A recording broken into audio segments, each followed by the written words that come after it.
करवीर तालुक्यातील उसगाव पुलाजवळ वारंवार होणारी वाहतुकीची कोंडी तसंच 14 गावांना पाणीपुरवठा होणारी पाईपलाईन ही महामार्ग करताना जागोजागी तुटतेय। त्यामुळे पाणीपुरवठ्याचा विस्कळीतपणा आणि वारंवार होणाऱ्या ट्रॅफिकमुळे इथल्या नागरिकांना प्रचंड त्रास सहन करावा लागतोय। यावर महामार्ग प्राधिकरणाने योग्य नियोजन करावं, यासाठी आज करवीर तालुका उद्धव बाळासाहेब पक्षातर्फे महामार्ग प्राधिकरण विभागाला निवेदन देऊन चर्चा केली। उचगाव पुलाखालून जाणारा रस्ता हा हुपरी पट्टणकोडोली गडमुडशिंगी मनेरमळा तसंच कर्नाटकात जात असल्याने इथली वाहतूक मोठ्या प्रमाणात पुलाखालून होत असते। सरनोबतवाडी इथल्या हायवेचा पूल पाडल्याने त्या बाजूचीही वाहतूक मोठ्या प्रमाणात या पुलाखालूनच होत असते। तसंच पुलाखाली गटार तुंबल्याने पाणी रस्त्यावरून मोठ्या प्रमाणात दुर्गंधी पसरली आहे।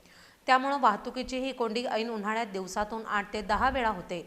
या ठिकाणाचे फेरीवाले आणि पोलीस ही सतत होणारी वाहतुकीची कोंडी सोडवत असतात। महामार्ग विस्तारीकरण विभागाने पुलाखालील गटरही अंडरग्राऊंड करून घेतल्यास वाहतुकीची कोंडी कमी होऊन फेरीवाले आणि पोलीस कर्मचाऱ्यांचे हाल होणार नाहीत। तसंच वाहतूक कोंडीमुळे कडक उन्हाचा त्रास सहन करणाऱ्या वाहन चालकांनाही दिलासा मिळू शकतो। कनेरीवाडी गोकुळशिरगाव सरनोबतवाडी या रस्त्यावरील सुरू असलेल्या कामांमुळे ज्या ठिकाणाहून गांधीनगर नळपाणी योजनेची पाईपलाईन गेली आहे त्या पाईपलाईनला धक्का न लागता काम करावं, जेणेकरून आपल्या खात्याच्या चुकीमुळे 14 गावांचा पाणीपुरवठा खंडित होणार नाही।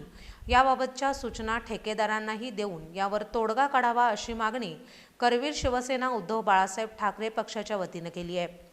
यावेळी करवीर शिवसेना प्रमुख राजू यादव आणि कार्यकर्ते उपस्थित होते। शिवसेना उद्धव बाळासाहेब ठाकरे पक्षाच्या वतीने हायवे प्रशासनाला आम्ही आज निवेदन दिलं। निवेदनात विषय असा आहे की जे उंचगावचा पूल आहे, हायवेचा पूल आहे, त्या पुलाकडून अगदी गडमुडशिंगी असेल, मनेरमळा असेल, हुपरी असेल, पट्टणकोडला असेल, कर्नाटक आहे, मोठी वाहतूक आहे आणि सतत दिवसातून ह्या भर उन्हात असू दे, पावसात असू दे 8 ते 10 वेळा वाहतुकीची कोंडी होते। मग वाहतुकीची कोंडी सोडवतात आमचे फेरीवाले संघटनेचे कार्यकर्ते आहेत, ते भर उन्हामध्ये वाहतुकीची कोंडी सोडवतात। तर पर्याय निघू शकतो। जे गटर्स आहेत ते अंडरग्राऊंड केल्यानंतर तेवढी अगदी म्हणजे त्या भागातून वाहनं जाऊ शकतात आणि टर्न ज्या पुलाच्या टर्नला पसरट गटर झालेलं आहे त्याच्यामुळे वाहतुकीची कोंडी होत्या, तो याच्यावरती स्लॅब टाका अशी मागणी आम्ही आज अंडरग्राऊंड करा अशी मागणी करण्यासाठी आज आम्ही हायवे प्रशासनाकडे आलेलो आहे। तसेच जे 14 गावची नळपाणी योजना आहे, जे हायवेपासून आलेले आहे आमची 14 गाव म्हणजे गांधीनगर नळपाणी योजना, आज आमची 14 गाव ह्या नळपाणी योजनेवरती अवलंबून आहेत आणि त्या नळपाणी योजनेला सुद्धा धक्का लागून अगदी 14 गाव पाण्यापासून वंचित राहू शकतात। म्हणून आम्ही हायवे प्रशासनाला सांगितलं की